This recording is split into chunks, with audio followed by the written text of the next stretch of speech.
Bonjour, je suis Mathieu Moi. Aujourd'hui, on est là pour parler d'éthique en informatique. Au menu aujourd'hui, déjà, on va se poser la question pourquoi est-ce qu'on parle d'éthique, fixer un petit peu les objectifs du cours. Il y aura toute une partie sur les conséquences environnementales du numérique, une partie sur les minorités en informatique, où on s'attardera sur les femmes. Désolé les femmes, mais en informatique, en général, vous êtes minoritaires, malheureusement. Et puis les diversités, les minorités ethniques. On parlera d'intelligence artificielle et d'impact de l'intelligence artificielle, de la gestion des données, etc. On aura une partie sur les dark patterns. Essentiellement, c'est le contraire des design patterns que vous avez vu en cours jusqu'ici. C'est pas comment faire des bons programmes, c'est comment faire des programmes qui trompent l'utilisateur. Et puis on conclura sur un petit exercice qu'on vous demandera de faire par rapport à votre projet. Donc, pourquoi est-ce qu'on va parler d'éthique dans ce cours? Euh, Donc, mon objectif, évidemment, ce serait que vous vous posiez plein de questions, que ce soit des questions que je considère pertinentes, etc. Maintenant, je ne cherche pas à vous faire une leçon de morale et c'est probablement pas très réaliste en un cours de transformer complètement de votre vision de l'éthique, etc. Mon but ici, ça va être surtout de vous donner des exemples concrets. Encore une fois, c'est vraiment pas une leçon de morale, c'est exactement l'inverse.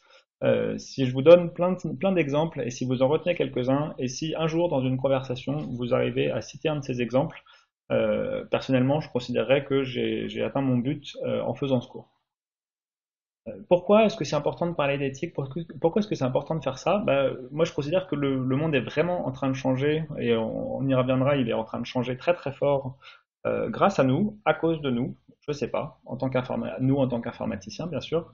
Ce que je sais, c'est qu'on a une responsabilité dans ce que le monde est en train de devenir, et donc je pense que c'est important que toute personne qui a un bagage en informatique et qui en fait son métier ait aussi un certain nombre d'éléments pour discuter des questions techniques qui sont derrière tout ça. Alors j'ai dit que l'informatique transformait la société, vraiment, ouais, on va regarder. Alors je suis allé chercher la liste des plus grosses capitalisations boursières mondiales au premier semestre 2020, c'est les chiffres les plus récents que j'ai trouvés. Et donc on regarde le top des plus grosses entreprises en termes de capitalisation boursière. La première, Microsoft, la deuxième, Apple, la troisième, Amazon, la quatrième, Alphabet, en fait c'est l'autre petit nom de Google puisque c'est la maison mère de Google. Alibaba Group, c'est à peu près l'équivalent du Google chinois, Facebook, Tencent, qui est aussi une entreprise chinoise qui fait du web, de l'internet, etc. Donc jusqu'ici, on n'a que des entreprises qui sont centrées sur le numérique.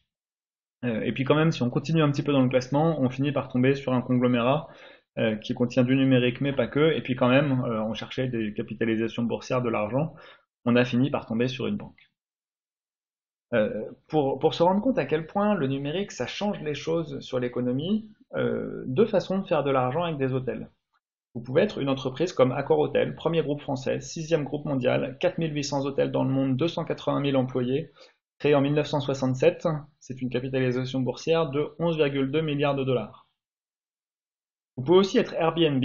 Airbnb, ça a été fondé il y a un peu plus de 10 ans, en 2008.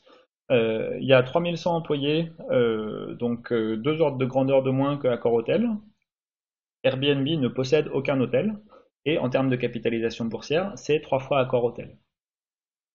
Euh, Donc, je ne vais pas vous dire qu'est-ce qui est bien, qu'est-ce qui n'est pas bien. Tout ce que je cherche à montrer avec ce petit exemple, c'est que le numérique, ça permet des choses qui étaient complètement impossibles avant. C'est-à-dire qu'avant, si on voulait faire une entreprise qui fait des hôtels, il fallait des dizaines d'années, il fallait quelque chose de très très lourd.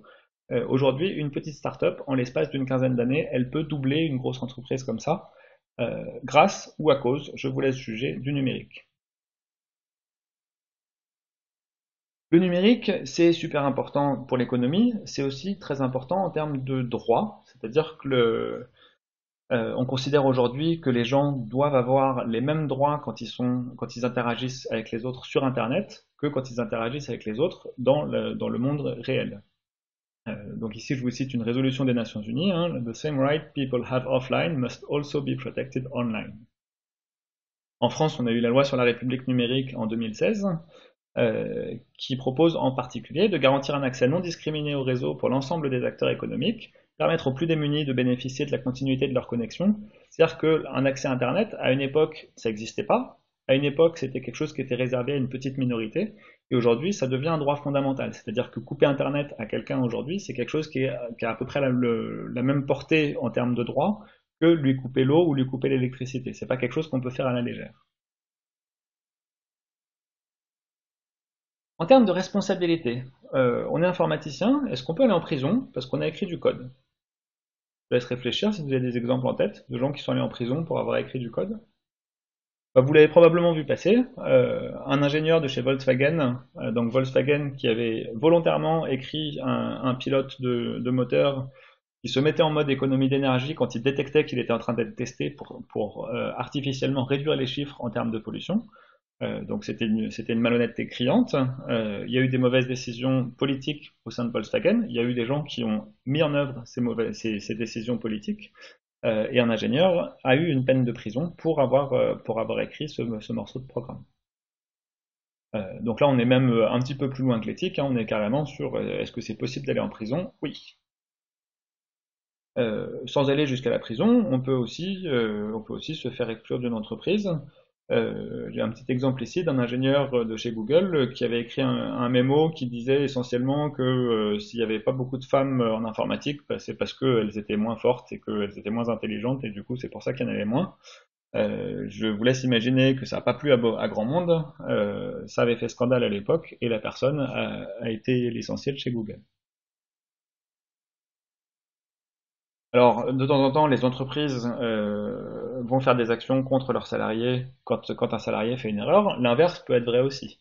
Est-ce que les employés peuvent prendre leurs responsabilités et se plaindre à leur employeur? Il y a eu un exemple il y a quelques années, c'était les employés de chez Google qui se sont globalement opposés au programme Maven du Pentagone. Maven qui n'a pas grand-chose à voir avec le Maven qu'on utilise dans ce cours, hein. Le programme Maven ici, c'était l'utilisation d'intelligence artificielle dans les drones. Alors ça peut poser quand même pas mal de questions. Des armes plus de l'intelligence artificielle. Alors il ne s'agit pas forcément d'aller faire de la science-fiction, hein. Vous êtes peut-être trop jeune pour avoir vu Robocop quand vous étiez petit. Euh, mais ça pose quand même question d'avoir une partie de quelque chose qui va gérer une arme qui est gérée par une intelligence artificielle. Euh, Par ailleurs, Google étant très bien placé sur l'intelligence artificielle, le Pentagone étant très bien placé sur les armes, c'était assez naturel de leur part d'essayer de s'allier. Euh, mais il y a une pétition en interne par les employés de Google qui ont écrit nous pensons que Google ne devrait pas rentrer dans le business de la guerre, donc nous demandons que le projet Maven soit annulé. Nous pensons que ce plan va faire des dommages irréparables à la marque déposée Google et à sa capacité à recruter des talents.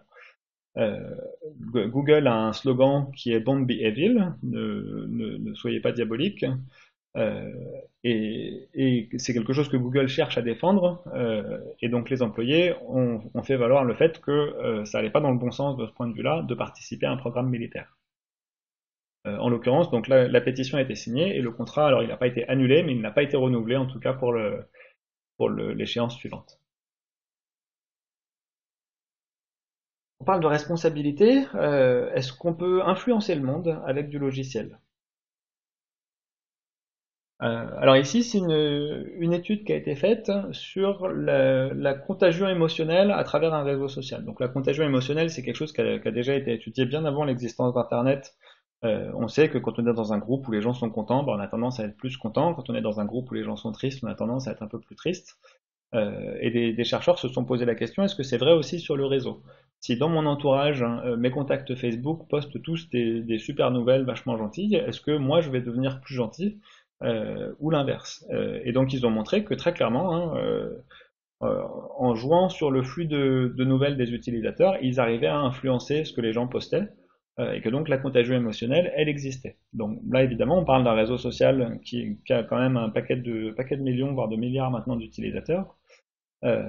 Donc, bah, le fait d'avoir ces réseaux sociaux qui permettent aux gens de communiquer, ça leur permet aussi de transmettre dans une certaine façon leurs émotions. On parle de Facebook. Est-ce que Facebook peut influencer le monde? Bah, oui, bien sûr, et pas toujours de la bonne manière, hein. Vous avez tous entendu parler du scandale Facebook Cambridge Analytica. Donc en résumé, Cambridge Analytica faisait un petit sondage qui passait par Facebook, et puis en fait, les gens se sont arrangés pour que on n'avait pas juste les gens qui répondaient au sondage sur lesquels on récoltait les données, mais on arrivait à récolter des données aussi sur les contacts Facebook des gens qui répondaient au sondage. Et du coup, ça fait une énorme masse de données qui a été utilisée ensuite pour de la politique, pour faire de la publicité ciblée pour des élections, etc. Il y a des gens qui prétendent que le Brexit n'aurait pas eu lieu si le scandale Facebook Cambridge Analytica n'avait pas eu lieu. Je ne sais pas si c'est vrai. C'est toujours difficile de spéculer là-dessus en tout cas.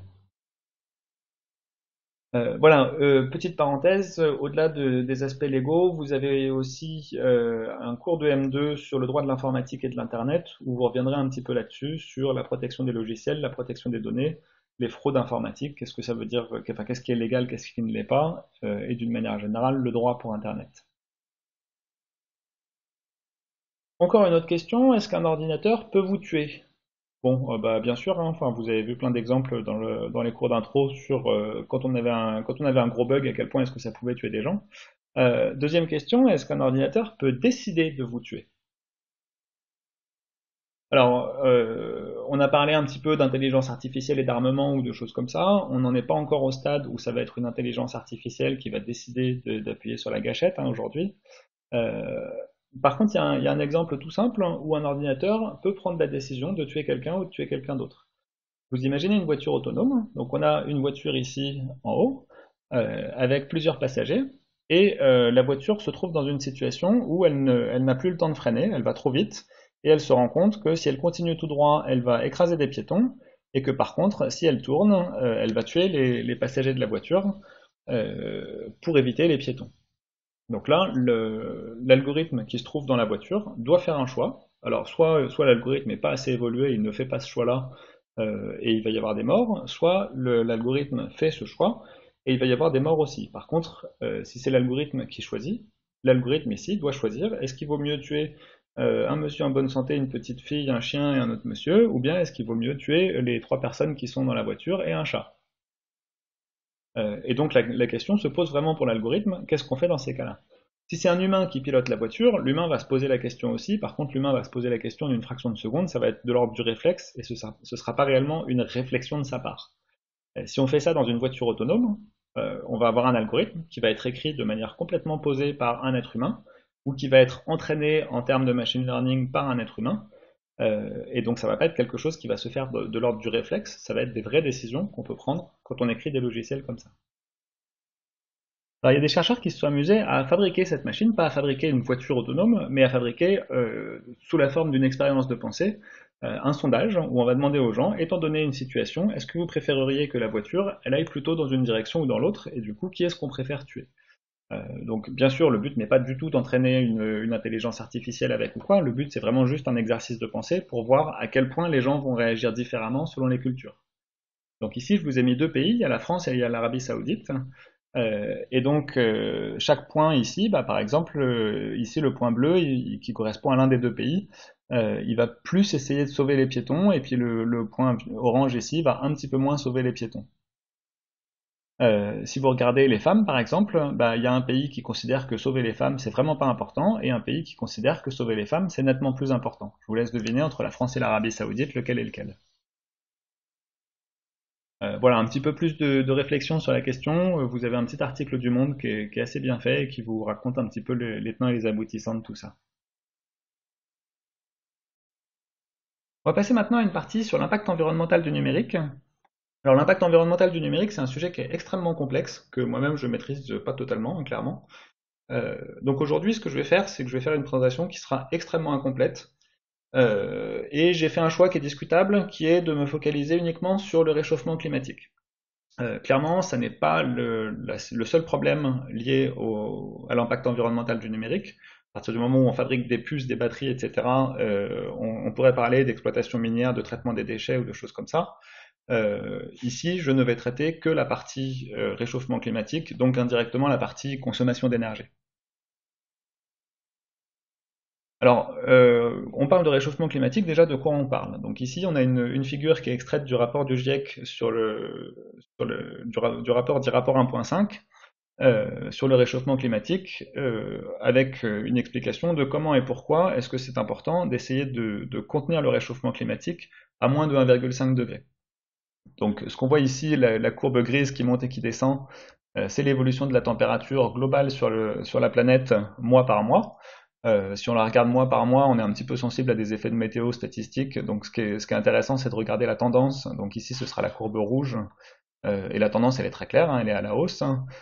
Et aujourd'hui, on est un petit peu en dessous de plus 1 degré par rapport à l'ère pré-industrielle. Ça s'arrête en 2017, puisque c'est les données sur lesquelles les gens ont travaillé pour pouvoir publier le rapport en 2018. Ce qui est assez inquiétant, c'est si on regarde en continuant la tendance, bah, le prolongement, il va croiser naturellement l'axe plus 1,5 degré aux alentours de 2040-2050. Et par contre, donc tout l'enjeu aujourd'hui, ça va être d'essayer de rester dans ces scénarios-là, où on arrive à contenir le réchauffement, alors éventuellement avec un petit dépassement, mais qui serait temporaire, et où on arrive à ne pas dépasser ou à ne pas trop dépasser le plus 1,5 degré. Donc comment est-ce qu'on fait ça? Il y a plusieurs scénarios qui sont proposés dans ce rapport du GIEC. On a le scénario de gauche, P1 ici, qui est le scénario le plus optimiste, où, bon alors même en étant optimiste, on planifie pas une baisse drastique immédiate des émissions de gaz à effet de serre, mais on voit qu'en partant de 2018 ici, on arrive assez rapidement à un pic où, d'accord, on a continué la tendance pendant 1 an ou 2, mais on a une diminution drastique ensuite des gaz à effet de serre, et ça nous permet d'atteindre la neutralité carbone aux alentours de 2050. On a d'autres scénarios qui sont beaucoup moins optimistes, comme le scénario P4 ici, où en fait on a mis un petit peu plus de temps à réduire. Donc on voit on a toujours un pic à 2020, mais on met du temps à réduire, et ensuite on a toujours une réduction drastique ici.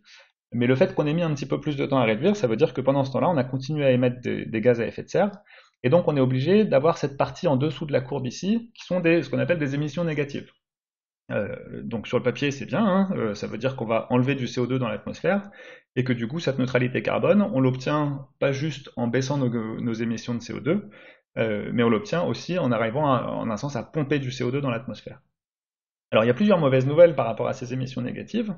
Le rouge ici, donc la technologie BECS. L'idée, dans les grandes lignes, c'est de faire pousser des plantes à croissance rapide, ensuite de les brûler, et de les brûler en captant le carbone qui est émis pendant la combustion. Donc sur le papier, ça a l'air sympa parce que ça permet de produire de l'énergie parce qu'on brûle des plantes, et ça permet de réduire le CO2 puisqu'on capte le CO2.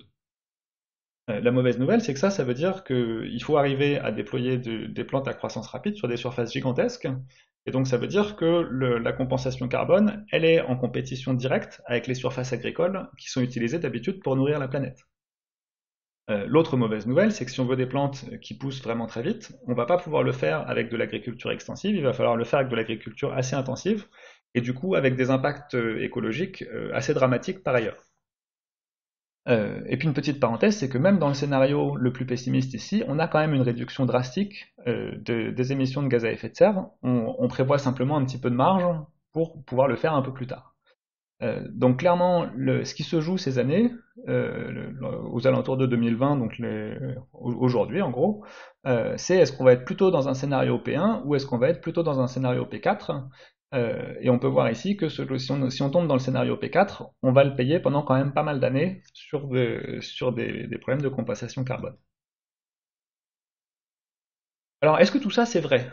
Finalement, il y a des tas de gens qui disent bah, le rapport du GIEC, en fait, non, c'est juste pas vrai. Donc, on peut prendre un spécialiste du réchauffement climatique qui nous dit le concept de réchauffement climatique a été créé par et pour les Chinois pour mettre l'économie des US dans une position non compétitive. Alors, on peut regarder d'un peu plus près comment il a été rédigé ce rapport du GIEC. Déjà, c'est pas des chercheurs qui font de la recherche originale, le GIEC, c'est des gens qui font des revues des travaux existants, qui éventuellement commandent des études, mais tous les travaux, enfin tout ce qui est écrit dans le rapport du GIEC est basé sur des publications scientifiques qui ont été publiées dans des revues avec comité de relecture, revues par les pairs, etc. Donc on n'est pas juste sur un rapport qui a été écrit ponctuellement, on est sur un rapport qui synthétise l'état de la science à un instant donné. Qui d'ailleurs s'abstient de mentionner des choses sur lesquelles il n'y a pas suffisamment de consensus scientifique. Donc vous pouvez chercher fonte du permafrost par exemple, qui est quelque chose qui est extrêmement inquiétant ces dernières années, qui n'est pas mentionné dans le rapport du GIEC aux dernières nouvelles, parce que ça faisait pas encore consensus scientifiquement, mais ça reste quelque chose de très très inquiétant. Donc à quoi il ressemble ce rapport? 5 chapitres, 91 auteurs, qui viennent de 40 pays différents, donc c'est vraiment un travail au niveau international. Et quand on disait on fait une synthèse de l'existence, c'est une synthèse de 6000 publications. Et puis le processus d'écriture est très ouvert. Donc l'idée c'est que, alors n'importe qui peut pas forcément faire un commentaire pendant l'écriture, puisque l'idée c'est quand même d'avoir un débat public sur quelque chose qui n'est plus un brouillon mais qu'un document qui est bien finalisé, pour éviter que le débat soit contre-productif. Donc pour pouvoir participer au débat sur le brouillon, il fallait pouvoir prouver qu'on était un minimum expert du climat et qu'on avait des travaux scientifiques dessus. Mais il y a énormément de gens qui ont fait ce travail-là, de relire en amont et de faire des commentaires. Et donc il y a eu 42 000 commentaires qui tous ont été traités. Donc pas forcément au sens où l'auteur du commentaire, on a considéré qu'il avait raison, mais en tout cas, il y a eu une réponse scientifique, soit pour montrer que le commentaire n'était pas pertinent, soit pour le prendre en compte directement dans le rapport. Donc là, on est vraiment sur le top de la rigueur de la publication scientifique. J'aimerais bien que toutes les publications que j'écris ou que je vois passer autour de moi aient ce niveau de rigueur-là, hein, clairement. Pour plus de détails, je vous invite à voir cette présentation. J'étais à la présentation et donc la vidéo est disponible sur YouTube. Moi, j'ai appris beaucoup de choses en regardant la personne parler, hein. C'est un des experts du GIEC qui raconte justement le processus d'écriture et le contenu de ce rapport. Moi, j'ai trouvé ça très intéressant. Je vous invite à aller la voir. Alors on a essayé de répondre à la question est-ce que c'est vrai? Une autre question qu'on se pose souvent c'est est-ce que c'est grave? Un raisonnement un petit peu simpliste ce serait de dire bah, finalement sur la météo, moi entre un jour où il fait 25 et un jour où il fait 27, je vois pas une si grosse différence que ça, et donc est-ce que c'est si grave de se réchauffer de 1 ou 2 degrés?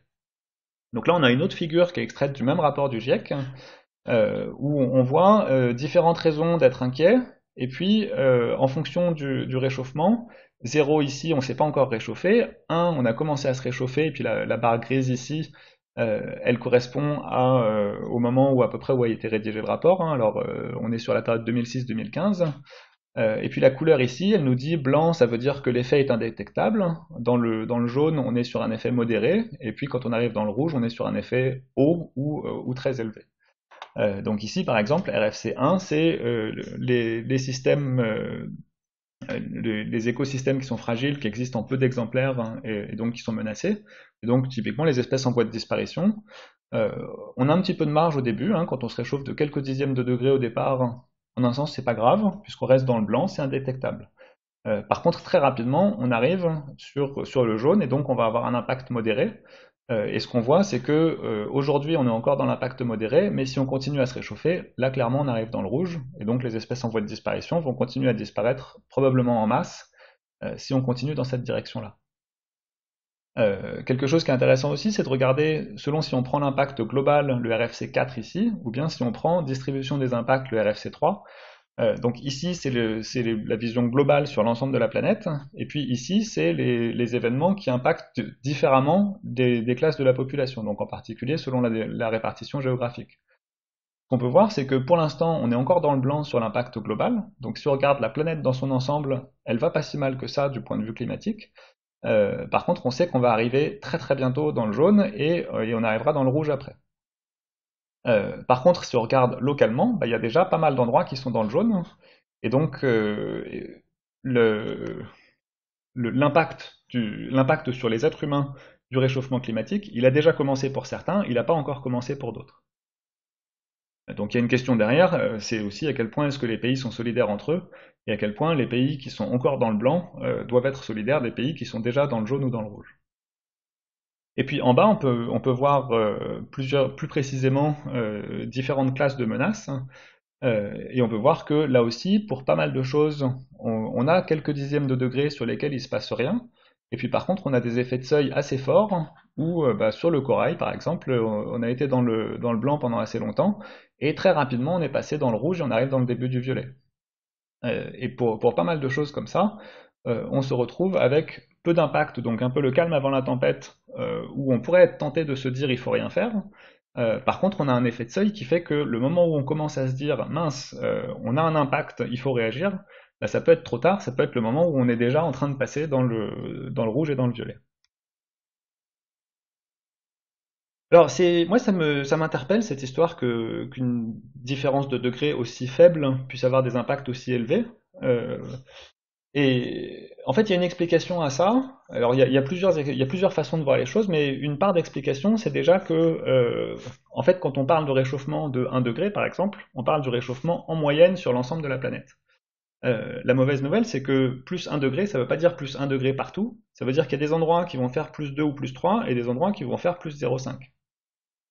Par exemple, naturellement, les océans ont une inertie thermique plus grande que les terres, et les terres, ça représente une minorité de la surface du globe. Donc en 2015, par exemple, globalement, on est à plus 0,87, mais en fait, au niveau des terres, on est déjà à plus 1,5. Et donc si on arrive au plus 1,5 global, ça veut dire qu'on sera plutôt à plus 3 au niveau, au niveau des terres, donc celles qui nous concernent, nous, en tant qu'êtres humains. Une deuxième façon de se poser la question est-ce que c'est grave 1,5, c'est de regarder ce qui s'est passé avant. Qu'est-ce qui s'est passé la dernière fois qu'on a eu un réchauffement de 1,5 ou la dernière fois qu'on s'est refroidi de 1,5. Alors ici, bon, si vous me connaissez un petit peu, vous savez que je suis un fan inconditionnel de XKCD. Et donc ici, on a une vision, alors c'est une vue d'artiste, mais qui est basée sur des vraies données scientifiques, hein, de l'évolution de la température depuis 20 000 ans. Donc il y a 20 000 ans, on était à un peu en dessous de moins 4, hein, on était 4,3 degrés en dessous de l'ère pré-industrielle. Et en fait, bah, on avait une calotte de glace qui était à peu près de la hauteur de la Statue de la Liberté à New York, et puis à Boston, je vous laisse regarder ici, par rapport au building, la hauteur de glace. Mais le monde va commencer à se réchauffer, et puis ça se réchauffe doucement, doucement, doucement. Hop, euh, on arrive à ce qu'on appelle chez nous plutôt des petites aires glaciaires, et aux alentours de 9000 avant Jésus-Christ, on est à la même température qu'au début du siècle dernier. Là, ça se réchauffe un peu, ça se réchauffe, hop, ça se refroidit. Euh, Ici, on a quelque chose d'intéressant, ça s'appelle le petit âge glaciaire. Le petit âge glaciaire, c'est un espèce de petit âge glaciaire, comme son nom l'indique, donc un petit refroidissement, qui a eu lieu entre 1600 et 1700. Le petit âge glaciaire, c'est moins 0,4 degrés par rapport à l'ère pré-industrielle. C'est suffisant pour qu'on parle de petit âge glaciaire. Et donc quand on vous parle de réchauffement, oui, vous inquiétez pas, c'est normal que ça se réchauffe, c'est parce qu'on sort du petit âge glaciaire. Le petit âge glaciaire, encore une fois, 0,4 degrés. Et puis si on regarde, donc le 0, l'origine ici, c'est un petit peu avant l'an 2000. Et en fait, la trajectoire, donc la trajectoire pire cas, qui nous mènerait à plus 4, plus 5 degrés, c'est une évolution qu'on n'a vraiment jamais eue si vous regardez la pente de cette courbe depuis plus de 20 000 ans. Et donc les scénarios les plus optimistes et les scénarios sur lesquels on éviterait les problèmes gigantesques, c'est un changement drastique par rapport au chemin courant. Voilà, alors si vous aimez pas les vues d'artistes de XKCD, on peut aussi regarder un diagramme qui a l'air un peu plus scientifique. Celui-là, je suis allé le chercher sur un site de climato-sceptiques, alors qui eux s'appellent des climato-réalistes, parce que climato-sceptique c'est un peu plus péjoratif. Et donc la petite citation qui est juste au-dessus du graphique sur la page web, si on remonte le temps, la notion de quatrième année la plus chaude jamais enregistrée devient nettement moins pertinente. Et effectivement, si vous regardez, bah ici on a des petites variations, hop, et puis il y a des très grosses variations, et donc on a déjà fait du plus 12, et puis on a déjà fait du moins 4. Sauf que faut resituer un petit peu l'échelle, hein. Ça c'est les milliers d'années, et puis ça c'est les millions d'années, vous voyez qu'on a une échelle en logarithme ici, donc échelle en logarithme c'est très très trompeur. Quand est-ce que l'homme est apparu? Bah, l'homme est apparu à peu près 6 millions d'années, donc quelque part par ici. Donc si on regarde ce que l'homme a vécu, l'homme il a vécu, à un moment il était à plus 3, et puis c'est descendu à moins 4. Donc sur l'ensemble de l'humanité, hein, tous les hommes préhistoriques, etc., ils ont effectivement vécu des changements de cet ordre-là, sauf que la dernière fois ça a pris 5 millions d'années. Nous ce qu'on est en train de faire, c'est de faire ça en quelques décennies. Et puis bon, si on veut resituer aussi, hein, les dinosaures ont disparu quelque part par là, et ils sont apparus un petit peu avant. Donc les dinosaures aussi ont vécu pendant quelques millions d'années, et ils ont vécu des gros changements. Mais il faut voir vraiment que tous ces changements-là, le moindre petit pic vers le haut ou vers le bas sur cette partie-là de la courbe, c'est des millions d'années. On est vraiment, j'insiste vraiment, on est sur une échelle en log, entre 60 et 50 ici, il y a 10 millions d'années, alors que entre 5 et 0, on a 5 000 ans, et puis là, on va avoir quelques décennies. Et donc, si vous regardez les points, les prévisions pour 2050 et pour 2100 qu'on a ici, Vous voyez qu'on a on a une pente qui, même sur une échelle en logarithme, est quelque chose qui n'a vraiment pas eu de précédent dans l'histoire, cette fois-ci de la planète, et même pas de l'humanité. Donc quelque part, se réchauffer ou se refroidir de 4 degrés, c'est quelque chose, oui, c'est déjà arrivé, mais la dernière fois qu'on s'est refroidi de 4 degrés, c'est ce qu'on a appelé une ère glaciaire. Ça a mis des millions d'années, donc la sélection naturelle a eu le temps de travailler pour que l'écosystème global s'adapte à ce nouvel environnement. Si on fait plus 4 degrés et qu'on n'est pas content de là où on ne pourra pas revenir en arrière. Voilà, donc j'espère que je vous ai convaincu que tout ça était réel et malheureusement grave. Maintenant, ce que je vais vous donner, c'est des petits outils pour pouvoir faire des calculs de coin de table, pour vous aider à réfléchir, à prendre des décisions et à argumenter dans des discussions. Moi, j'ai besoin d'avoir des ordres de grandeur pour pouvoir faire ce genre de choses, pour que quand quelqu'un me dit quelque chose, je sois capable de lui dire non, là, t'es un facteur 100 au-dessus ou t'es un facteur 100 en dessous, ce que tu dis, c'est n'importe quoi, ou alors pour valider ce que la personne est en train de me dire. Malheureusement, on parle de donc tout ça, ça va être les gaz à effet de serre derrière, et les gaz, bah, c'est quelque chose qu'on a du mal à toucher puisque c'est transparent, gazeux, etc. Donc quand on dit 1 kg de CO2, finalement, c'est combien? C'est un peu difficile de se le représenter. Alors 1 kg de CO2, c'est facile. Si vous prenez de l'essence, quand vous faites brûler de l'essence, vous allez prendre le C dans l'essence et vous allez rajouter du O2 qui vient de l'atmosphère. Et donc pour faire 1 kg de CO2, il faut faire brûler à peu près un demi-litre d'essence. Techniquement, c'est 0,4. Et donc 1 kg de CO2, c'est à peu près 10 km en voiture. 1 kg de CO2, si on veut le faire avec de l'électricité, bah, ça dépend comment est produite l'électricité. Si on est en France, on a la chance ou la malchance selon le point de vue d'avoir du nucléaire, qui fait on a une électricité qui est assez peu carbonée. Donc 1 kg de CO2, c'est à peu près 10 kWh en France, ou c'est 1 kWh si on est dans des pays qui utilisent beaucoup plus du charbon. Donc par exemple, c'est à peu près un mois d'utilisation d'un ordinateur portable pendant 6 heures par jour, quand on est sur de l'énergie, de l'électricité peu carbonée comme en France. En comparaison, une personne en France consomme à peu près 12 tonnes de CO2 par an. Alors les chiffres varient beaucoup, on trouve des fois beaucoup plus que ça, et on trouve souvent 6 tonnes de CO2. Tout ça, ça dépend comment on compte. Quand vous achetez un bien qui vient de Chine, qui a été fabriqué en Chine, on peut compter le CO2 qui a été émis pour la fabrication de cet objet pour la Chine ou pour la France, par exemple. Donc le 12 tonnes, c'est en tenant compte des importations et du coup en tenant compte du fait que quand on achète quelque chose qui est fabriqué à l'étranger, on facture en un sens les émissions carbone à la France. Moi j'aime bien aussi parler en termes d'argent parce que ça parle souvent beaucoup plus, on se représente assez facilement ce que c'est qu'un euro. Si je reprends 1 kg de CO2 en voiture, bah, c'est un demi-litre d'essence, c'est à peu près 50 centimes selon l'évolution du prix de l'essence. Euh, Retenez juste l'ordre de grandeur, hein, c'est à peu près 1 kg de CO2 égale à peu près 1 euro. On est vraiment à un facteur 2 ou 3 près, hein. Si on regarde avec de l'électricité, quand on est en France, de l'électricité, 1 kg de CO2, c'est 10 kWh et c'est à peu près 1,50 €. Donc là, on reste aussi dans l'ordre de grandeur, à peu près 1 kg égale à peu près 1 euro. Et donc, bah, du coup, on peut faire le calcul. Un être humain, donc un Français en particulier, qui émet 12 tonnes de CO2, combien est-ce qu'il dépense dans les émissions de CO2? Alors, il ne le fait pas exprès, mais quel budget il paye, qui va finir dans du pétrole qui brûle ou des choses comme ça. Bah, selon si on prend la fourchette haute à 1,55 ou la fourchette basse à 0,5, bah, on se retrouve avec entre 5 000 et 18 000 euros qui sont dépensés pour de l'énergie.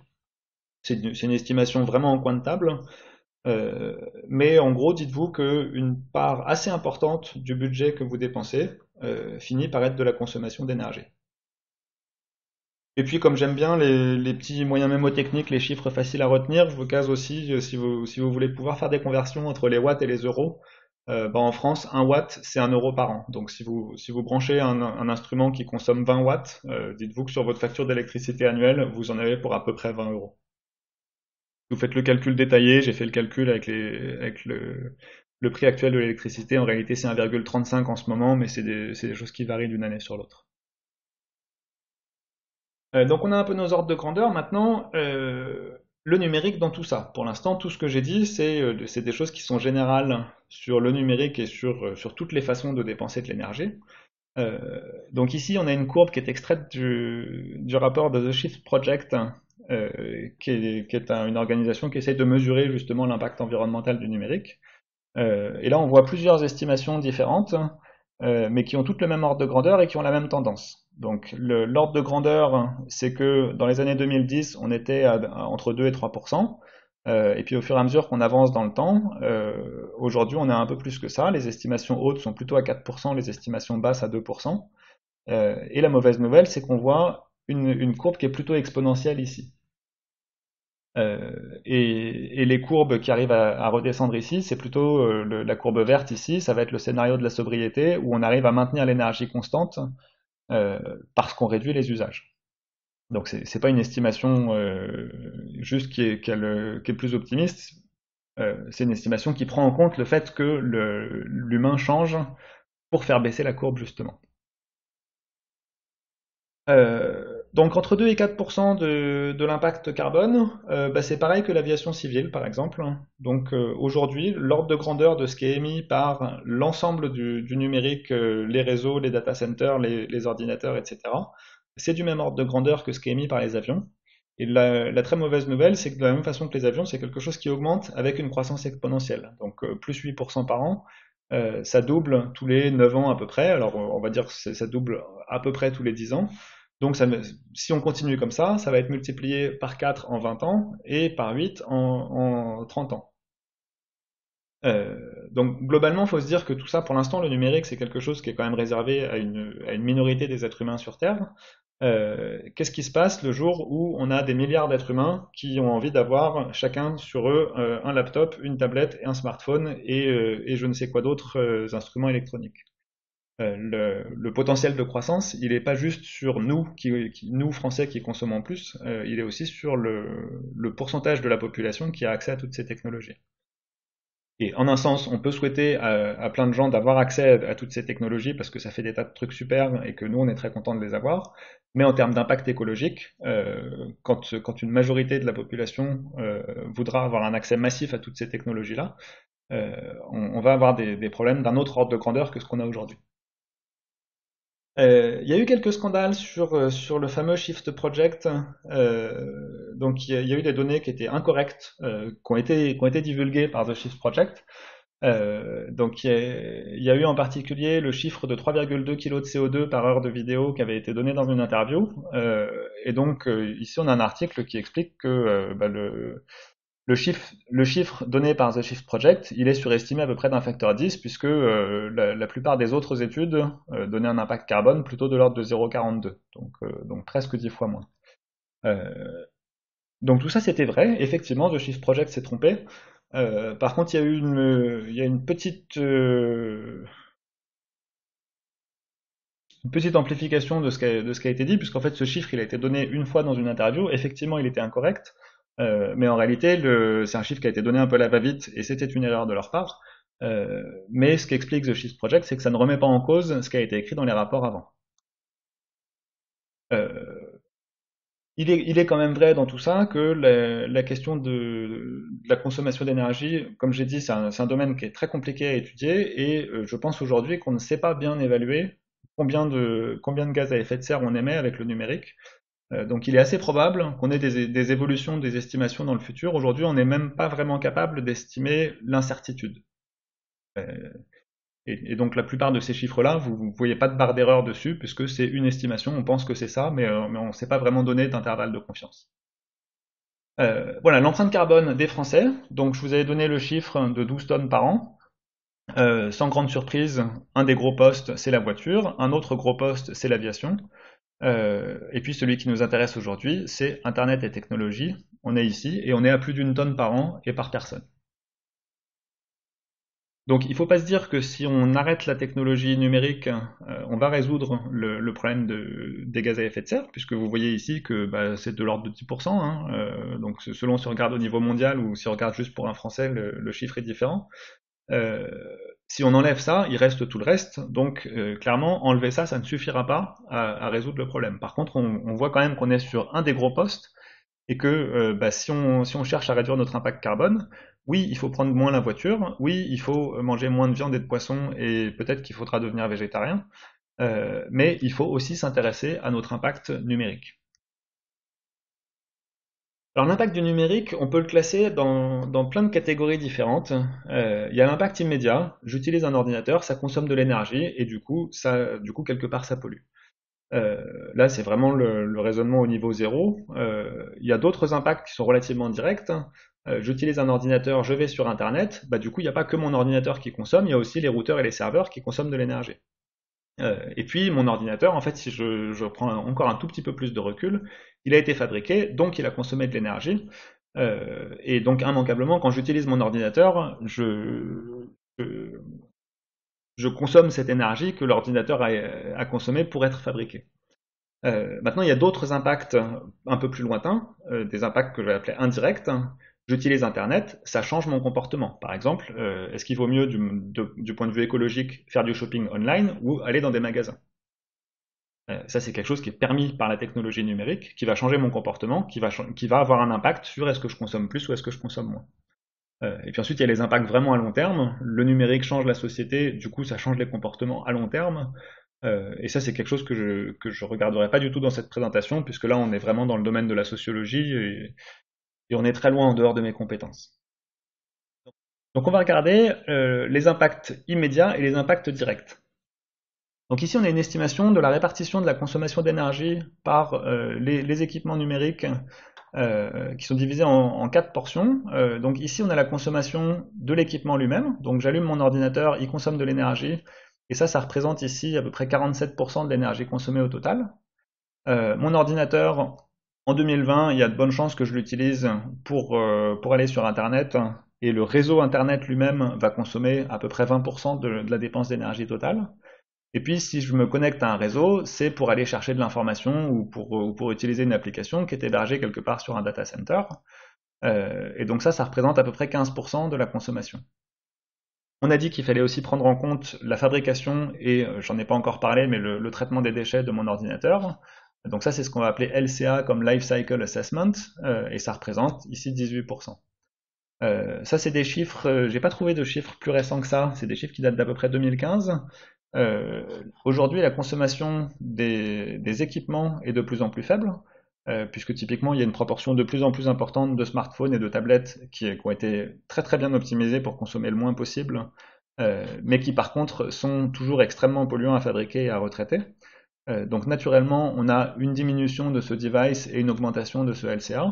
Et puis, il y a une tendance très claire à utiliser de plus en plus de services en ligne, qui fait que data center et network, c'est deux postes qui augmentent assez largement. Donc la tendance, c'est quand même plutôt d'avoir une consommation directe, ici, une consommation des périphériques qui est de moins d'un tiers, et data center plus network ici, qui est à peu près de la moitié. Euh, donc en gros, si vous voulez un ordre de grandeur facile à retenir, bah, sur ces quatre postes-là, la tendance c'est d'avoir à peu près un quart, un quart, un quart. Alors, on parle de consommation d'énergie. Je vais vous donner quelques exemples de trucs qui consomment beaucoup. Premier exemple, l'intelligence artificielle. Donc ici, on a un graphique avec les années qui passent et puis différents projets d'intelligence artificielle. Donc ici, on a par exemple AlphaGo qui avait fait pas mal de bruit sur l'intelligence artificielle qui est capable de battre un humain au Go. Et puis plein d'autres projets. Donc ça, c'est des projets à l'intérieur de Google. Et on voit la consommation en nombre d'instructions par seconde de chacun des projets, nombre d'instructions au total, pardon.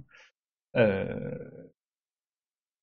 et donc on voit que cette consommation, elle augmente naturellement.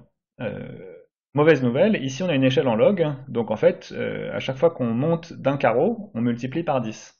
Et donc en réalité, la consommation en instruction d'une intelligence artificielle, ça double tous les 3 mois et des poussières chez Google. Clairement, on a des machines qui sont de plus en plus efficaces en termes d'énergie, mais on ne fait pas x2 tous les 3,5 mois en termes d'efficacité énergétique sur le matériel. Donc, pourquoi est-ce qu'on est capable de faire des choses de plus en plus gourmandes comme ça? Bah, parce qu'on construit des data centers de plus en plus gros, et parce qu'il y a un marché derrière qui est de plus en plus gros et qui permet d'investir des millions dans des gros data centers qui vont être capables de faire tourner ces intelligences artificielles. Maintenant, on peut se poser la question combien de temps est-ce qu'on va réussir à durer sur cette pente-là?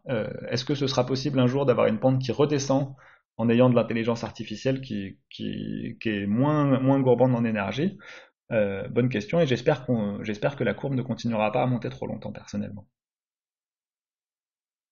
Autre exemple de technologie extrêmement gourmande en énergie, le Bitcoin. Donc le principe du Bitcoin, c'est que au lieu d'avoir des banques qui se souviennent de combien d'argent vous avez sur votre compte, on a une base de données globale qui se souvient de qui a combien d'argent sur son compte, et quand on fait une transaction, on va enlever d'un côté, rajouter de l'autre, et cette transaction, on va l'enregistrer dans un espèce de gros registre qui est partagé au niveau mondial, et qui est signé cryptographiquement, et avec un système qui fait que tout ça est infalsifiable. Euh, Maintenant, le fait que ce soit partagé au niveau mondial et avec toute cette cryptographie, ça fait qu'en fait, on n'est pas capable de faire beaucoup de transactions. Donc, en termes de performance, le Bitcoin, il est capable d'absorber à peu près 7 transactions par seconde aujourd'hui. Ce qui a rien à voir avec le système bancaire où on est capable aujourd'hui de faire Pensez au nombre de transactions que vous faites en sans contact avec votre carte bleue, par exemple. Le- on est vraiment des ordres de grandeur au-dessus de ça. Et donc, à chaque fois qu'on fait une transaction, bah, il faut faire tourner tous les data centers de mineurs de Bitcoin de la planète.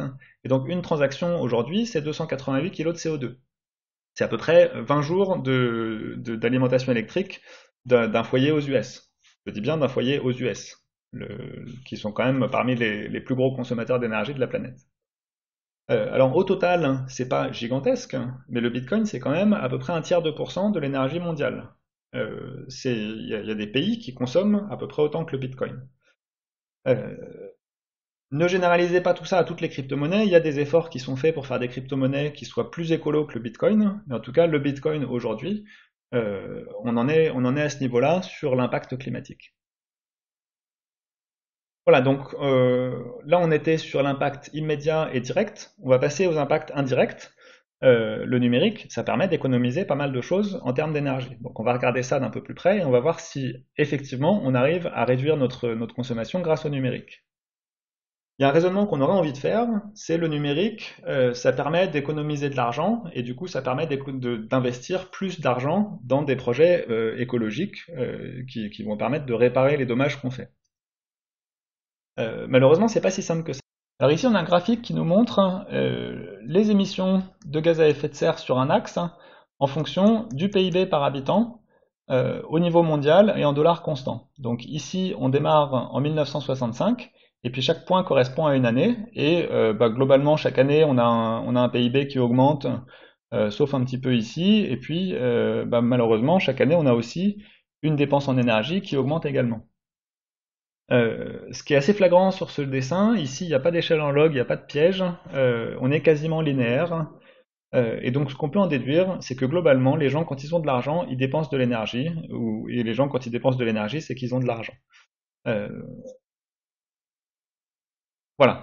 Euh, on peut regarder aussi la répartition par pays. Donc ici, on est sur le PIB par habitant en 2016 sur cet axe-là. Donc ici, on a les pays riches, ici, on a les pays pauvres, en tout cas financièrement parlant. Et puis ici, on a les émissions de CO2. Et là, on peut voir aussi assez clairement, alors c'est pas tout à fait une droite, c'est un cône, mais on voit clairement que les pays qui sont le plus bas ici, c'est les pays qui ont le moins de PIB par habitant.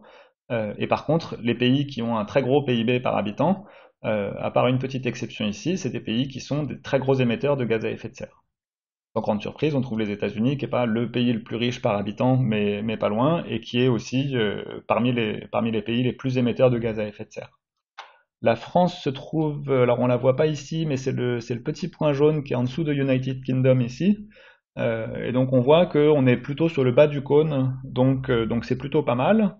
Mais par contre, on reste un pays développé, et donc mécaniquement, du fait qu'on est un pays développé, on a des émissions de gaz à effet de serre qui sont relativement importantes, sachant que vous voyez ici qu'on est sur le 6 tonnes, et donc on tient pas compte, on est sur le chiffre qui ne tient pas compte des importations. Donc en réalité, si on devait tenir compte de tout le matériel qu'on importe d'autres pays, la France serait quelque part par ici, et du coup serait pas une si bonne élève que ça. Et donc quand vous entendez dire oui les pays africains ils ont une énergie qui est très carbonée parce qu'ils n'ont pas le nucléaire, faut quand même regarder sur ce diagramme-là, les pays africains ils sont quelque part par là. Donc effectivement, en CO2 par dollar, ils sont pas forcément très bons, mais en CO2 par habitant, ils sont bien meilleurs que nous. Voilà, alors maintenant, faut quand même, faut prendre en compte aussi l'effet rebond. Donc l'effet rebond, on va le regarder sur un petit exemple qui est le covoiturage. Le principe du covoiturage, hein, c'est que idéalement, on partait d'un système où on avait deux personnes qui étaient seules dans leur voiture, et avec un site de covoiturage type Blablacar, on arrive à une situation où on a deux personnes dans une seule voiture, et du coup, assez logiquement, on pourrait se dire, bah, on groupe, et du coup, on va diviser par deux les émissions de gaz à effet de serre. En pratique, c'est un peu plus compliqué que ça, parce qu'il y a plein de gens qui font du covoiturage pour éviter de prendre le train, par exemple. Donc là, le train, on va dire qu'il est presque neutre en gaz à effet de serre par rapport à la voiture, hein, c'est de l'ordre d'un facteur 10 en moins, donc là, on n'a pas gagné grand-chose, on est à peu près sur une situation neutre, où Blablacar n'a ni permis de gagner, ni permis de perdre, enfin on a gagné un tout petit peu. Par contre, il y a une autre question, c'est si mes deux covoitureurs, hein, en fait, peut-être que sans covoiturage, ils se seraient dit le train c'est trop cher, la voiture tout seul c'est trop cher, peut-être qu'ils seraient restés chez eux, et du coup peut-être que le covoiturage les a incités à sortir de chez eux, et à ce moment-là, on part d'une consommation de CO2 qui est faible, puisque les gens ne voyagent pas, et on arrive dans une situation où la consommation de CO2 est plus importante puisque les gens voyagent. Donc si on essaie de chiffrer tout ça, donc on part de l'idéal qui serait à peu près réduction de 50%, enfin division par deux des émissions de gaz à effet de serre, puisqu'on part de deux voitures et on n'en a plus qu'une seule à la fin.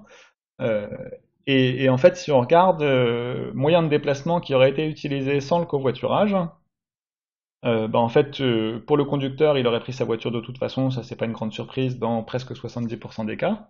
Le passager n'aurait en général pas pris la voiture. Le passager, dans 15% des cas seulement, il aurait pris sa voiture, mais dans la majorité des cas, en réalité, il aurait pris le train. Dans quelques pourcents des cas, c'est l'avion, mais là, c'est de l'ordre à peu près de 0%. Par contre, ce qui est intéressant, c'est que la dernière situation qu'on a mentionnée, où les deux seraient restés chez eux, bah, en fait, on est quand même à 10-12%, selon si on est conducteur ou passager. Euh, Et donc au final, si on prend en compte tout ça, la réduction elle est de l'ordre de 12%. Donc on part d'un idéal qui était de presque 50%, et finalement l'économie en termes de CO2 de faire du covoiturage, elle n'est pas si énorme que ça. Maintenant, il y a aussi un autre effet qu'on n'a pas pris en compte ici, c'est que en fait le covoiturage, bah, ça permet de faire des économies quelque part. La personne qui prend sa voiture en tant que conducteur et qui fait du covoiturage, elle va se faire rémunérer, et l'autre, elle a espoir de payer son trajet moins cher qu'avec un autre moyen de transport. Donc du coup, en réalité, la situation, on avait deux personnes qui prenaient chacun leur voiture, et à la fin, on a deux personnes dans la même voiture, et les deux qui ont fait des économies. Euh, Qu'est-ce que les gens vont faire de leurs économies? Si les gens, avec leurs économies, font des nouveaux voyages, bah à ce moment-là, du coup, on va avoir une augmentation du gaz à effet de serre. Et si on demande aux gens, sans le covoiturage, est-ce que vous vous déplaceriez aussi souvent dans 79% des cas, moins souvent dans 16% des cas, beaucoup moins souvent dans 5% des cas. Donc ça, c'est des gens qui au final se déplacent plus du fait du covoiturage. Et du fait que les gens se déplacent plus, alors là, on n'est pas capable de quantifier exactement ça, mais les 12% sont probablement compensés par le fait que les gens voyagent un petit peu plus. Et donc, à la louche, l'impact carbone d'un service de covoiturage, c'est probablement à peu près zéro. Donc, pour schématiser un peu cette histoire d'effet rebond, euh, on part d'une situation où on consomme beaucoup, on a un système qui nous fait économiser de l'énergie, et très souvent, le système qui fait économiser de l'énergie, il augmente les usages, et du coup, par effet rebond, le gain est moins important que ce qu'on espérait. Et puis, la situation dans laquelle on espère ne pas être, c'est celle qu'on appelle le backfire, où on va optimiser quelque chose, et l'optimisation, il va augmenter les usages tellement fort que du coup, la consommation globale augmente. Vous prenez l'histoire de l'informatique depuis les années 60-70, combien consommait un ordinateur dans les années 70, combien consomme votre smartphone qui est infiniment plus puissant que les premiers ordinateurs des années 70. On a des ordres de grandeur de différence en termes d'optimisation. Pourtant, si on regarde globalement la consommation du numérique, le fait d'avoir économisé de l'énergie au sens avoir augmenté l'efficacité énergétique, bah, en fait, ça a très largement augmenté les usages parce que c'est ça qui a permis d'avoir un smartphone dans la poche pour des centaines de millions, voire des milliards de personnes. Un exemple assez célèbre aussi, hein, c'est le charbon en Angleterre. Vous regardez l'efficacité des machines à vapeur, hein, et l'efficacité elle est de meilleur en meilleur, donc chaque machine consomme de moins en moins. Et si vous regardez la consommation globale de charbon, bah, elle augmente naturellement au fur et à mesure que l'efficacité des machines à charbon augmente. Des effets rebonds, il y en a plein d'autres, hein. EasyJet, ça vous permet d'avoir des billets d'avion moins chers. Airbnb, ça vous permet souvent d'avoir des façons de vous loger relativement peu chères. On économise. Bah, au final, quel est le résultat de ça? Est-ce que c'est bon pour l'environnement? Bonne question. Donc, dans un système en croissance, en général, quand on gagne de l'argent quelque part, les gains sont réinvestis. Et le numérique est un gros amplificateur de tout ça. D'une manière générale, le numérique est un amplificateur accélérateur de beaucoup de phénomènes. Voilà, on est arrivé à la fin de la partie sur l'impact indirect, et sur l'impact à long terme. Clairement, c'est très très difficile à prédire, et là-dessus, je me lancerai pas dans des prédictions. Vraiment, on est dans le domaine sociologie, et je suis pas capable de prédire des choses là-dessus. Quelques bonnes lectures, hein. La face cachée du numérique, qui est un document écrit par l'ADEME, The Shift Project, que je vous ai cité à plusieurs reprises dans cette présentation, et puis le site de Jean-Marc Jancovici, qui est très très bien fait, qui vous explique plein de choses sur le réchauffement climatique, l'impact carbone, etc., avec plein d'articles super intéressants à lire. Alors vous vous demandez peut-être pourquoi je vous parle de tout ça, et puis individuellement, collectivement, qu'est-ce qu'on peut faire pour tout ça, maintenant qu'on sait que le numérique, ça a un impact sur le bilan carbone et d'une manière générale environnementale, qu'est-ce qu'on peut y faire? Alors la question est évidemment très compliquée et je ne vais pas vous donner toutes les réponses aujourd'hui, mais des petites choses qu'on peut faire à titre individuel, bah, c'est tout simplement, on a vu que dans l'impact environnemental du numérique, il y a une bonne partie qui est sur la fabrication des machines et sur le traitement des déchets, et bah, du coup quelque chose de très simple qu'on peut faire, c'est juste de prolonger la durée de vie de ces machines. Mon ordinateur ou mon smartphone rame un petit peu, est-ce qu'il est temps de le changer? Bah, si vous prenez en compte la dimension environnementale, en général la réponse ça va être si on peut attendre un peu, c'est pas mal. Et puis je vous ai dit aussi qu'un de mes objectifs en faisant ce cours, c'était de vous donner des éléments pour pouvoir discuter de ces choses-là et pour pouvoir argumenter sur ces choses-là.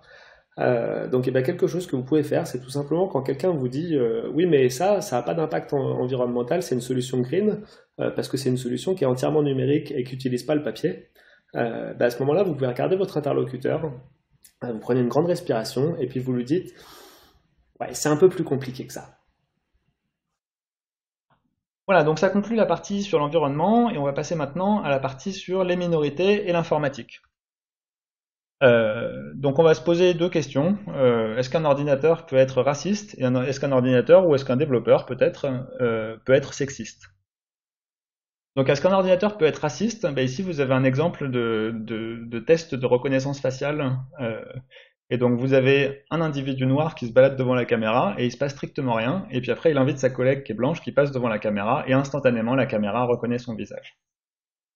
Qu'est-ce qui s'est passé là-dessus? Il s'est passé que tout ça, c'est de l'intelligence artificielle qui a été entraînée, qui a été calibrée, et qui a été entraînée et calibrée avec des développeurs, ou en tout cas des utilisateurs qui étaient très majoritairement blancs.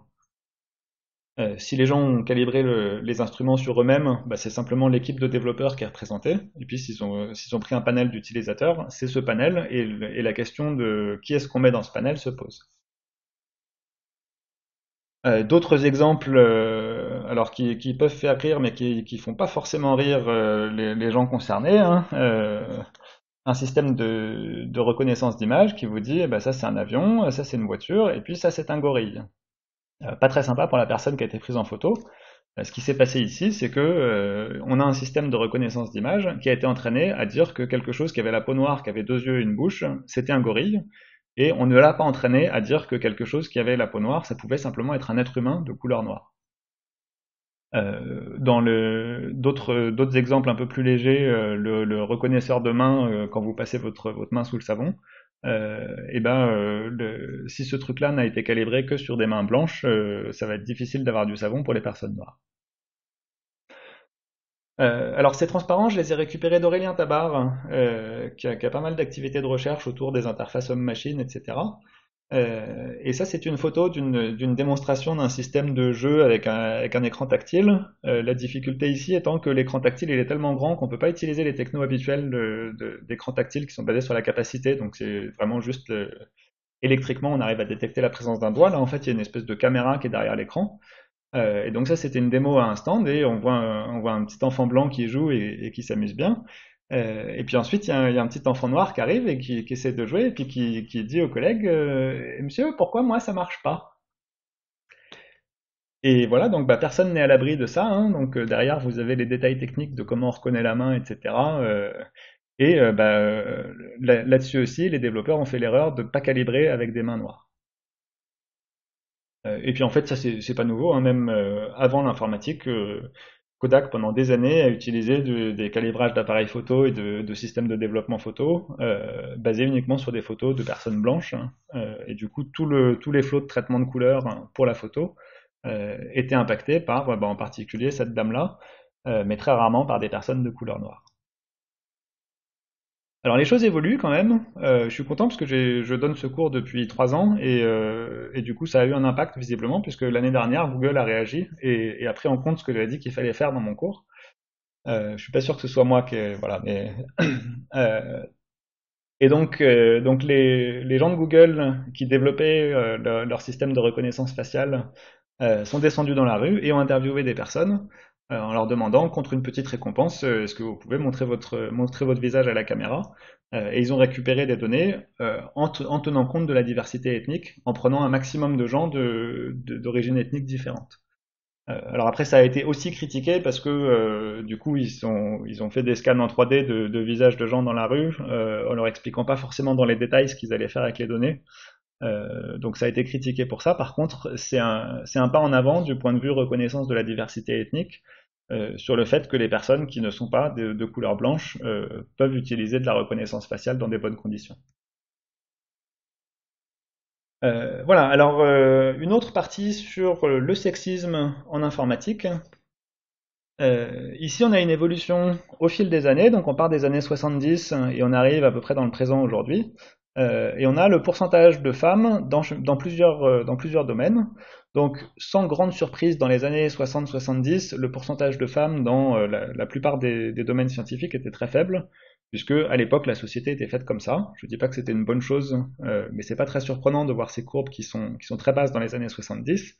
Par contre, il y a eu un phénomène d'émancipation de la femme très clair, qui fait que jusque dans les années 80, on a eu une augmentation très très nette du nombre de femmes dans différents domaines, qui fait que dans plusieurs domaines ici, le haut du graphique ici c'est 50%, et donc on est à peu près à la parité en médecine, en école de droit, en physique on est un petit peu en dessous, et par contre sur l'informatique il se passe quelque chose de vraiment flagrant ici, c'est que ça monte jusqu'à 85, et à partir de 85, le pourcentage de femmes en informatique descend, et il descend jusqu'à à peu près 20%, qui est à peu près ce qu'on a aujourd'hui dans dans pas mal de sous-domaines de l'informatique. Donc qu'est-ce qui s'est passé?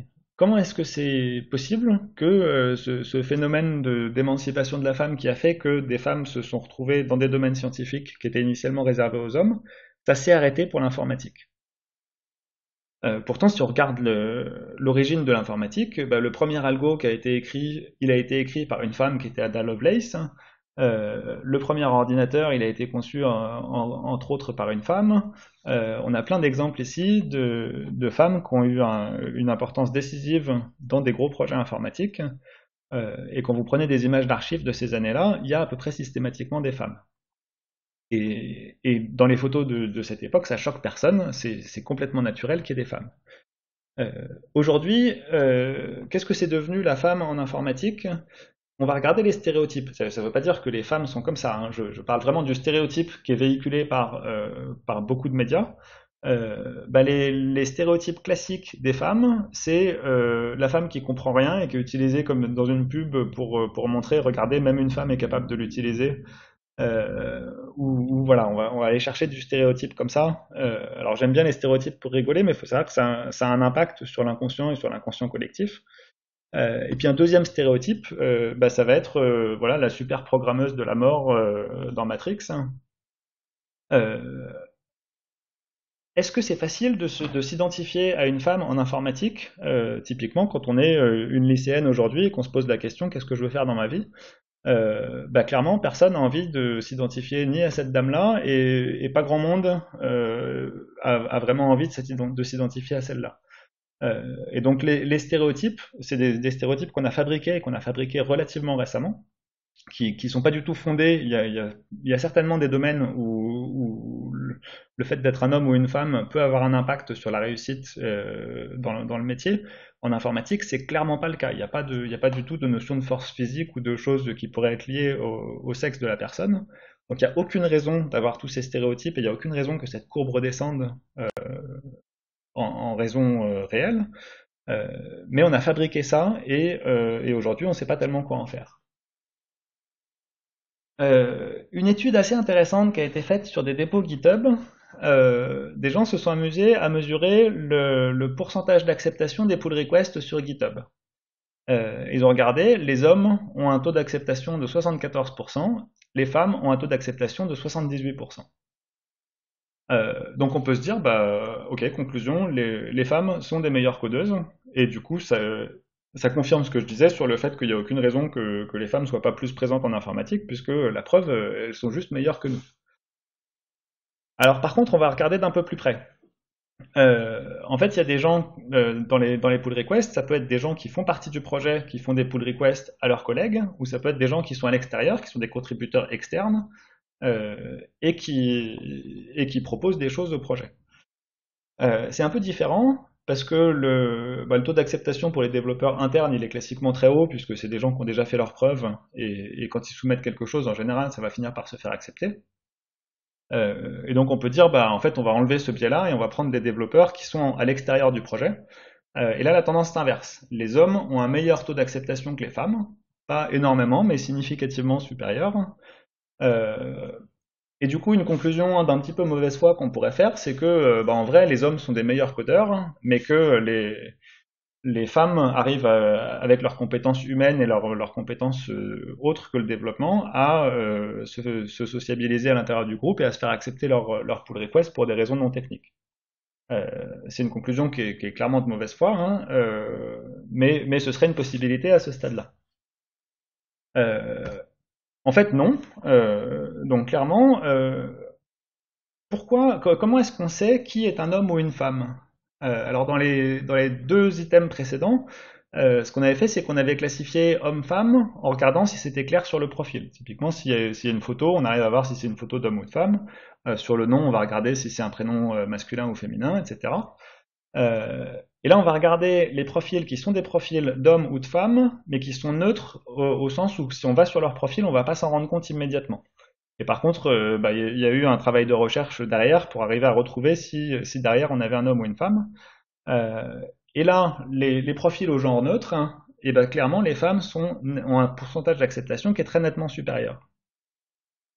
Euh, donc là, il y a une conclusion possible, c'est que les femmes extérieures, elles ont un moins bon pourcentage d'acceptation parce que quand un développeur il voit que c'est une femme qui propose, il a un préjugé dessus. Je ne saurais pas donner l'explication exacte de pourquoi les femmes ont un meilleur taux d'acceptation, en tout cas parmi celles qui ont un profil neutre sur GitHub. Mais ce qui est très clair à travers ces chiffres, c'est que le biais de genre, il existe, en tout cas il existe dans le monde du développement open source.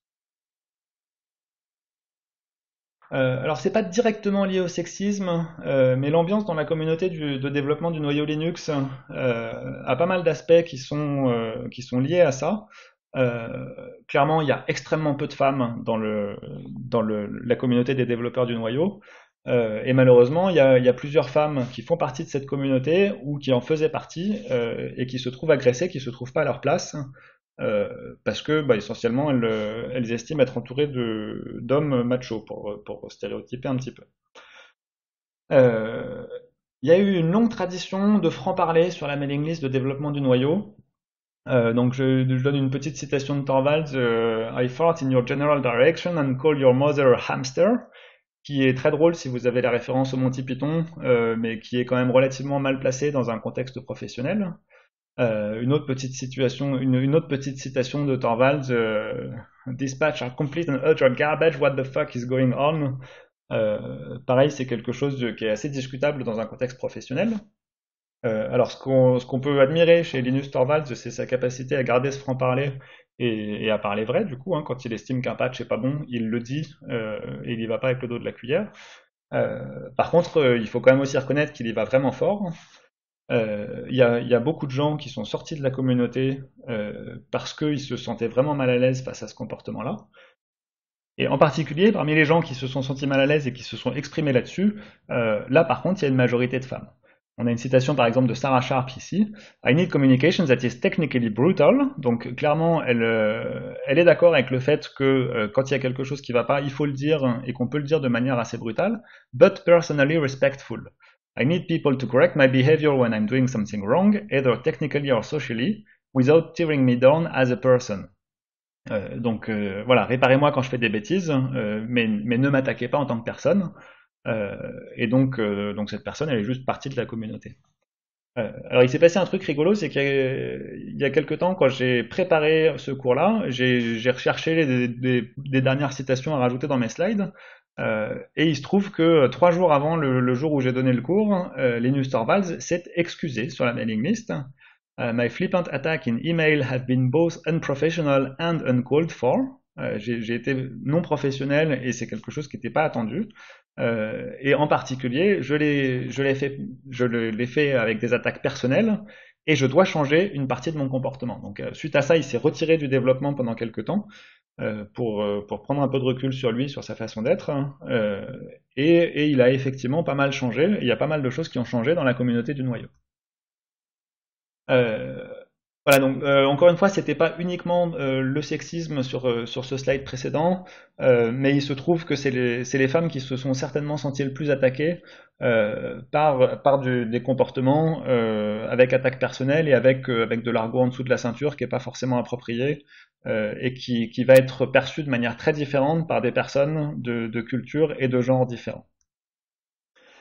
Donc les choses qu'on peut faire pour éviter ça, évidemment, bah, être gentil, hein, parce que voilà, le contraire de être méchant avec les gens et de faire des attaques personnelles, il suffit d'être sympa et tout ça. Il y a des choses qu'on peut faire aussi juste dans le vocabulaire, dans la façon d'être, utiliser des formulations neutres en termes de genre et ne pas supposer que quand on dit the user, blablabla, ne pas supposer que c'est forcément un homme. Donc éviter de dire toujours il quand on parle de l'utilisateur, par exemple. Donc on peut soit éviter de dire il ou elle, ou alors en anglais par exemple on peut utiliser le pluriel the user clicks OK, then they do, blablabla, et du coup on évite par une pirouette grammaticale de dire lui ou elle. Éviter l'argot quand on n'est pas sûr de comment ça va être pris, en particulier l'argot en dessous de la ceinture. Il y a des choses que vous pouvez faire et qui sont tout à fait saines de faire avec vos copains et qui sont pas forcément sains dans un contexte professionnel international. Puisque vraiment selon la culture de la personne en face, il y a des choses qui sont complètement anodines pour vous, qui peuvent être pris comme extrêmement blessantes de l'autre côté. Et puis autre chose qui est pas mal la tendance ces dernières années, c'est d'avoir un code de conduite. On a des petits exemples sur opensource.guide de code de conduite. Donc un code de conduite, c'est un document qui établit qu'est-ce qui est considéré comme un comportement acceptable et qu'est-ce qui est considéré comme un comportement qui n'est pas acceptable. Et puis ensuite, en général, dans le code de conduite, il y a aussi la conduite à tenir quand on estime qu'un comportement a été non acceptable. Comment est-ce qu'on répond à quelqu'un qui a utilisé de l'argot qu'on avait dit qu'on s'interdisait dans cette communauté-là, par exemple. Et en général, les sanctions vont jusqu'à l'exclusion de la personne de la communauté. Voilà, et petite parenthèse, hein, le noyau Linux a adopté un code de conduite suite aux excuses de Linus Torvalds pour essayer de changer le comportement de Torvalds et d'autres personnes sur cette mailing list. Voilà les trucs que je savais pas trop où caser, mais qui peuvent être intéressants à regarder. Apple Card, la carte de paiement accusée d'être sexiste. Ici, on a un système d'apprentissage qui va regarder votre comportement et qui va dire si vous avez le droit de faire un emprunt. Et en fait, comportement égal, il semblerait que les hommes et les femmes soient pas traités du tout de la même manière.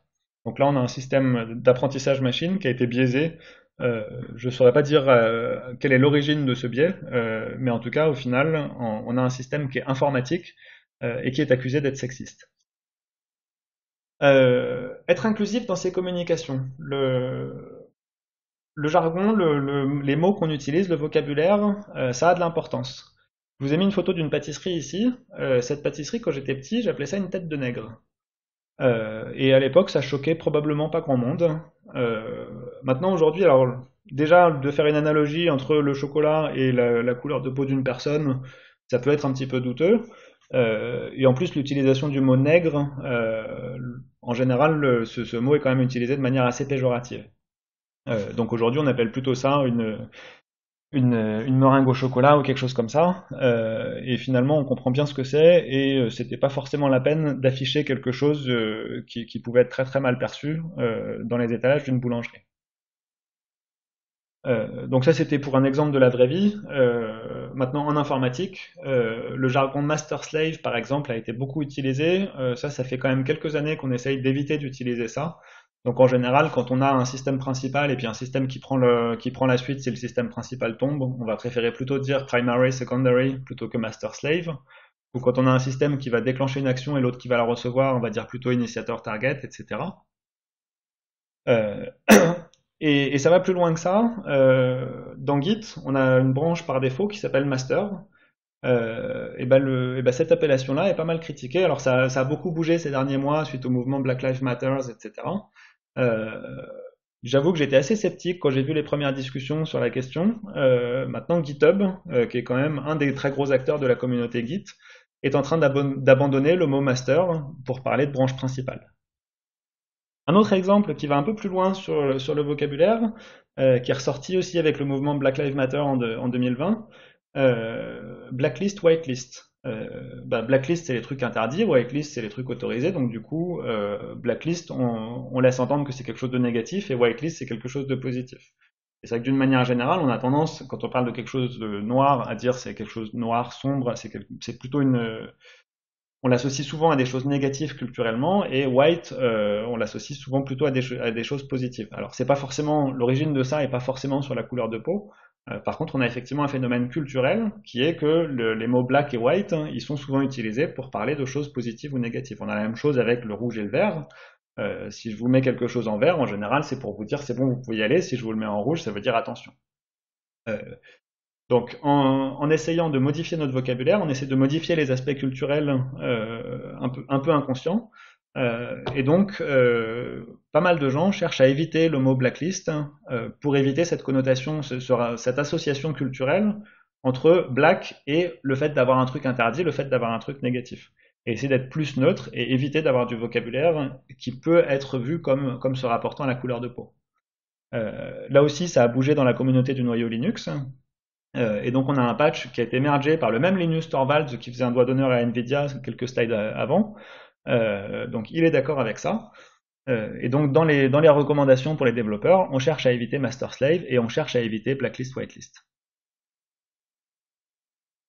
Voilà une petite partie sur l'intelligence artificielle dont j'ai déjà parlé un petit peu sur le côté consommation d'énergie.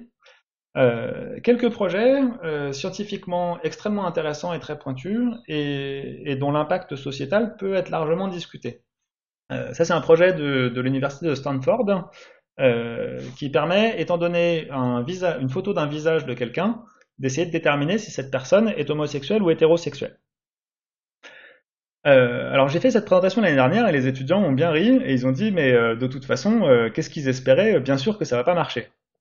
Voilà, peut-être qu'une critique sur ce travail-là, c'est de toute façon, c'est voué à l'échec, ça marchera pas. En fait, si. Le visage de quelqu'un, c'est pas juste son ADN, c'est aussi son expression de visage. Est-ce que ça dit plein de choses sur ce qui se passe dans sa tête? Est-ce qu'il est content? Est-ce qu'il est pas content? C'est aussi sa façon de se couper les cheveux, c'est aussi sa façon de se mettre en valeur. Et qui peut refléter pas mal de choses sur sa personnalité. On arrive même, avec un pourcentage de succès assez faible, on arrive à deviner le prénom de quelqu'un avec un taux qui est significativement supérieur statistiquement au fait de deviner au hasard. Donc oui, ça marche, hein, et on a un taux de succès de 70-80%, et en tout cas, leur système d'intelligence artificielle marche mieux que les êtres humains. Ce qu'on peut se dire aussi, c'est quand même ce genre de choses, il faudrait peut-être que ce soit validé par un comité d'éthique. La recherche médicale, on a un comité d'éthique qui dit si c'est éthique de tester un médicament ou pas. Peut-être qu'on pourra avoir ce genre de comité d'éthique pour l'informatique. Alors ce qui est intéressant, c'est que en fait, c'était le cas. toutes les recherches financées par l'État aux US ont besoin quand ça met en œuvre des êtres humains, ça a besoin de passer par un comité d'éthique. Mais en fait, le comité d'éthique, il regardait juste que le fait de prendre les gens en photo pour rentrer leurs photos dans le système, ça allait pas leur faire de mal. Donc effectivement, ça fait aucun mal à la personne de se faire prendre en photo. Par contre, sur l'impact sociétal derrière, c'est assez largement discutable. Et ça, par contre, ça n'a pas été discuté par le comité d'éthique.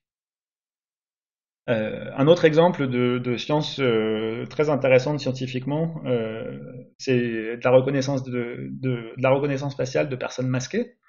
Et là aussi, ça marche assez bien. Et là aussi, en termes d'impact derrière, je me demande à quoi pourrait servir un tel système si c'était utilisé dans la vraie vie. Voilà, donc, alors sur l'impact du machine learning, bah, il y a plein de choses qu'on peut faire avec le machine learning qu'on n'a pas forcément envie de voir dans la société de demain. Il y a autre chose qui est un petit peu cachée derrière l'intelligence artificielle, en particulier sur tout ce qui est reconnaissance d'image, etc. Intelligence artificielle, en général, on a une phase d'entraînement d'un système, et puis ensuite on a une phase où on utilise le système qui a été entraîné. Comment est-ce qu'on fait pour entraîner le système? Si on veut faire de la reconnaissance de photos, il faut une grosse base de données de photos qui a été pré-taguée par quelque chose d'autre qui savait que ça c'était une photo de maison, ça c'était une photo de chat, ça c'était une photo de chien.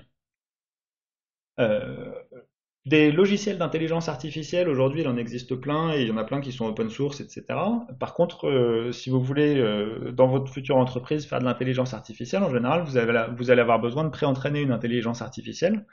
Ça peut s'acheter. Je vous ai mis un screenshot ici d'une entreprise qui vend de l'intelligence artificielle avec des trucs pré-entraînés, etc. Et en fait, bah, même l'intelligence pas artificielle, ça peut s'acheter aussi. Si vous voulez une base de données d'images pré-entraînée, bah, ce que vous pouvez faire, c'est demander à des êtres humains de taguer un grand nombre d'images. Et typiquement, on peut faire ça avec un service en ligne où on va utiliser de la main-d'œuvre dans des pays à bas coût pour le faire. Donc ici, vous avez un exemple de système comme ça, qui est Amazon Mechanical Turk. Alors c'est pas du tout une référence à la Turquie, c'est une référence à un canular qui avait été monté à la fin du XVIIIe siècle, où on avait une machine qui savait tout faire, et puis en fait, bah, il y avait un être humain à l'intérieur. Donc là, l'idée c'est pareil, hein, vous avez un truc qui fait comme s'il était une super interface web qui marche toute seule, mais derrière, il y a des êtres humains. Alors je parlais de main-d'œuvre dans des pays à bas coût, c'est pas le seul endroit où on peut avoir du micro-travail dans le numérique, ce qu'on appelle des fois travailleurs du clic ou micro-workers. Ça existe aussi en France. On a un rapport ici qui essaie de faire l'état des lieux sur le micro-travail en France, et c'est 260 000 personnes qui sont concernées. Alors vous allez me dire, oui, mais peut-être que ça c'est pour des gens non qualifiés, et du coup, bah, vous êtes en master, et du coup vous allez faire du travail plus intéressant que ça. Quand même, 43% des micro-workers ont entre 25 et 64 ans et ont au moins une licence. Donc la conclusion de ce slide-là, c'est essayer de réussir votre master, parce que vous pourriez être dans ces 260 000 personnes qui travaillent, qui font du micro-travail en général mal payé et peu qualifié. Voilà, en termes de micro-travail, c'est même pas la peine que je parle d'ubérisation, etc. Je pense que vous avez déjà suivi les débats là-dessus. Et donc je vais passer à la partie suivante sur les dark patterns. Donc les dark patterns, c'est des manières de concevoir des logiciels qui sont faites pour tromper les utilisateurs. Donc ici on a un petit exemple où vous êtes en train de vous désinscrire d'une mailing list et évidemment il y a des super croix bleues qui auraient même pu être vertes pour vous dire là c'est bien machin machin machin, et puis le unsubscribe from all, c'est le truc qui est en grisé, qui est pas très visible. Et ça vous avez déjà vu dans la vie de tous les jours des tas d'exemples où l'action que vous avez envie de faire en tant qu'utilisateur elle est en toute grisée, difficile à trouver, et par contre les autres actions vers lesquelles on veut vous pousser, celles-là elles sont bien bien visibles.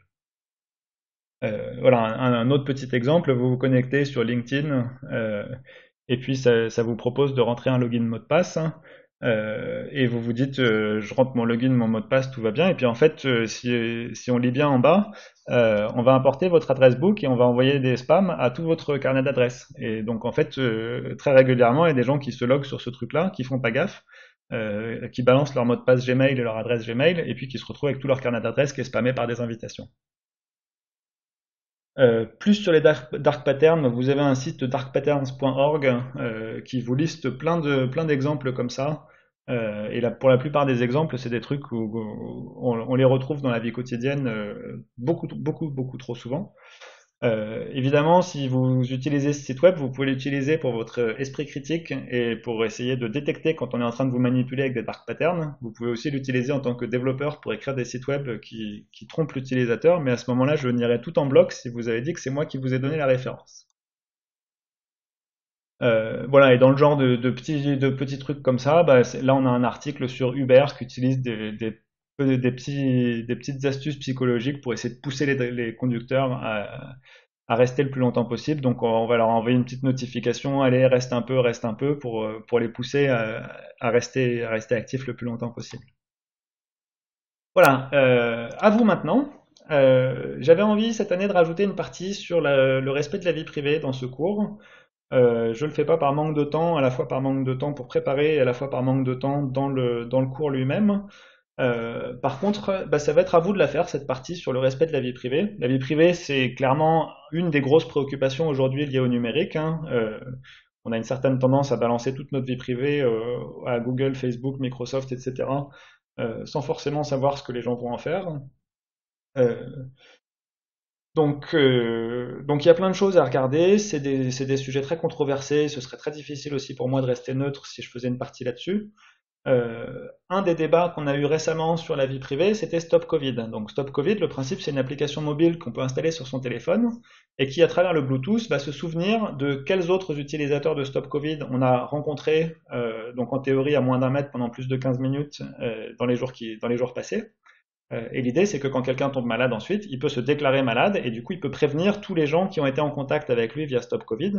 Donc ça, c'est quelque chose qui me permet, par exemple, si je prends le métro aujourd'hui et si j'ai des symptômes dans 3 jours, je me fais tester. Si je suis testé positif, je peux prévenir les gens qui étaient autour de moi dans le métro pour que eux se fassent tester également. Euh, donc votre boulot, déjà vous avez pu voir que le projet que vous avez fait, c'est un petit simulateur de Stop Covid qui est extrêmement minimaliste et qui n'est pas du tout représentatif de ce qui se passe vraiment dans l'appli.